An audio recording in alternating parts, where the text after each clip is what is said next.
I mean, you know that we have lived before. How is your perception of life? Well, what has this done for you? Great question. And it has many facets. Today, I am privileged and honored to have my hypnotherapist, Lynn Sparrow Christy, with me. She is a hypnotherapist life coach, a longtime presenter on topics related to spiritual growth. She has also written several books, as well as numerous home study courses and magazine articles on these topics. You can learn more about her work at accessyourpotential.net, and I've also put that link down below. For me, the first thing it did was to give me a deeper understanding of why I was dealing with some unpleasant things in my life. Instead of feeling victimized, understanding that I had some purposeful part in this ever occurring. And to make it easier for people to relate to, at the tender age of 16, I was nursing my wounds because I had had two friends who did not know one another, and I introduced them to each other. One had been out of the country for a year, and I became very friendly with another girl while she was gone. We were ninth graders that year that this began. And when my prior bosom buddy returned, I was very aware I did not want to cast aside the girl who'd been my great friend during the year she was gone. So I was very careful to include both friends in everything I did. And that went on fine for some time.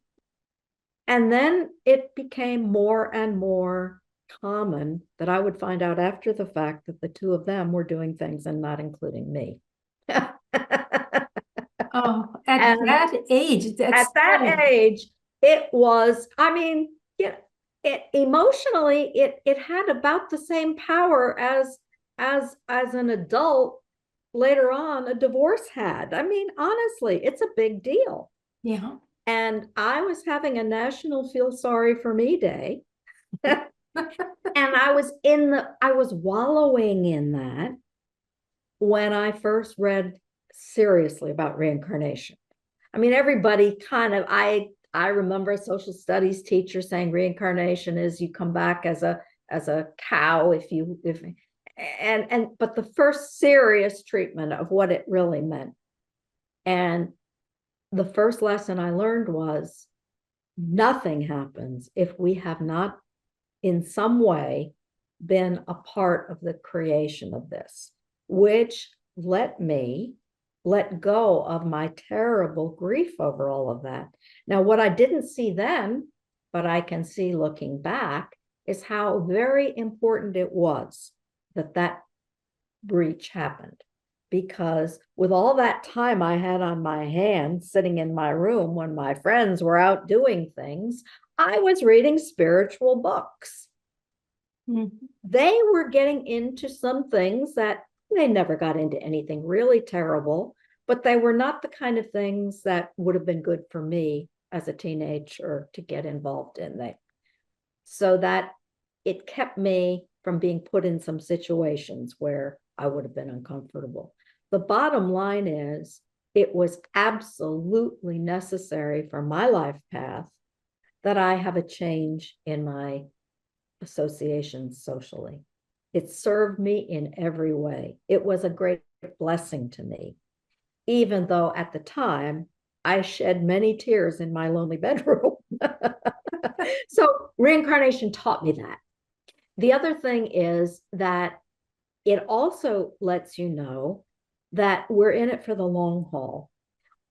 It's easy if we don't succeed at something quickly to feel discouraged and just forget about it. But reincarnation says no effort is ever lost. So that a person who practices the piano faithfully and never gets better than okay may be born as a child prodigy in the area of piano in another life. The efforts we make are deeply ingrained and they're learned. And that applies even more importantly to the efforts we make to be the kind of person we want to be, to treat others with the love or generosity or fairness or forgiveness that we might want to be treated with ourselves. And it may seem like nobody appreciates everything we're trying to do, but there is a permanent growth, and we pick up largely where we left off. And that's the important thing that reincarnation teaches us as well. It also helps us, I think, as we look out on the world, to be more generous in our judgments of other people. And I'm using the word judgment here in the sense of assessment as opposed to condemnation. You see somebody doing something really awful, it's pretty common human nature to start imagining what an awful person that is and so on. But once you think in terms of reincarnation, anything that happens in the world, the mind starts saying, now, how could this be an interplay of souls where all of this is for the greatest good of everybody involved?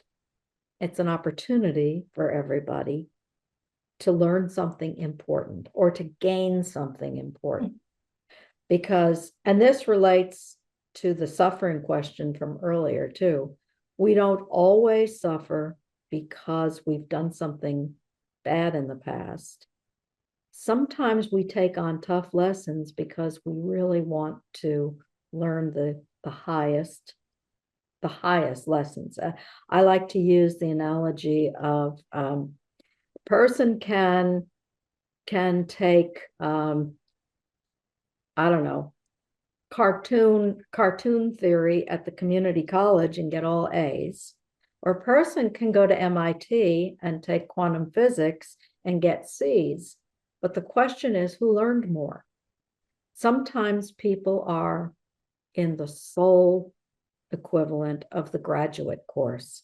So their lives are not going as smoothly as mine, let's say. I've had a pretty nice life in most ways. And I look at some people who have one struggle after another. And heaven help me if I start thinking, wow, because my life is better and has had fewer of these things, I must be a better person. No, that other person who has all these struggles may be a much braver soul than I am, who has taken on lessons that I'm still in fear and trembling of facing. So I like to think of reincarnation allowing us to be generous and kind in the way we assess other people. Mm-hmm. Yeah, I like that. I like that.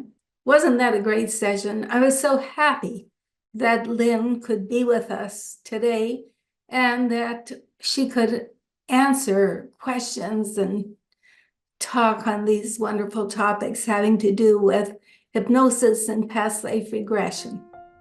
If you enjoyed this video, please tap that like button. It really helps as far as getting this information out to other people. And if you're new to the channel, I'd love it if you'd subscribe and hit that bell so that you're notified when new videos come out. Looking forward to talking with you in future videos. Toodaloo. Bye-bye.